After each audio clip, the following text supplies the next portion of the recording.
2006 నుంచి 8 వరకు నేను చైర్మన్గా ఉన్నప్పుడు ముఖ్యమంత్రి చంద్రబాబు నాయుడు గారు ఇలాగే మాట్లాడి నేను దిగిపోయిన తర్వాత ఆయన టీటీడీ అడ్మినిస్ట్రేటివ్ బిల్డింగ్ ముందర ధర్నా కూడా చేశారు. ఆ తర్వాత నేను నేరుగా మళ్ళీ చెప్తున్న, గతంలో కూడా చెప్పిన, నేరుగా సీఎం రోషే గారిని కలిసా, నా మీద విచారణ చేయించండి అని. ఈ రకమైనటువంటి ఆరోపణలు వస్తున్నాయి.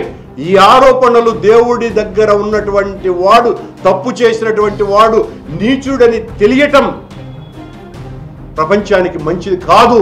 అందువల్ల నా మీద ఆరోపణలు చెయ్యండి అని ఆయన వినలా. నానాటి గవర్నర్ నరసింహన్ గారిని కలిసా, ఆయన అవసరం లేదు పోయా అన్నాడు. కోర్టుకు వెళ్ళిన కోర్టు కూడా అనుమతి ఇవ్వాలి అసలు నా బిల్ని. ఆ తర్వాత నేను ఆమరణ నిరాహార దీక్ష చేశా.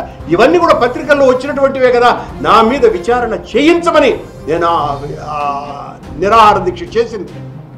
చివరకు దైవ సమానుడైనటువంటి కుర్తాళం పీఠాధిపతి వర్యులు 10 రోజుల నా ఆమరణ నిరాహార దీక్ష తర్వాత కరుణాకర్ రెడ్డి ఏ తప్పు చెయ్యడు అని ఆయన పత్రిక ద్వారా ప్రకటించిన తర్వాతనే నేను నా నిరాహార దీక్ష విరమించినాను. ఈరోజు కూడా నేను ఛాలెంజ్ చేస్తున్నా, ఊరికి నా మీద ఆరోపణలు చేయటం కాదు. బిఆర్ నాయుడు గారు, మీ ప్రభుత్వానికే నా మీద ఏ విచారణ అయినా చేయించండి. నేను ఏ శిక్షకైనా నేను సిద్ధం, నేను తప్పు చేసి ఉంటే.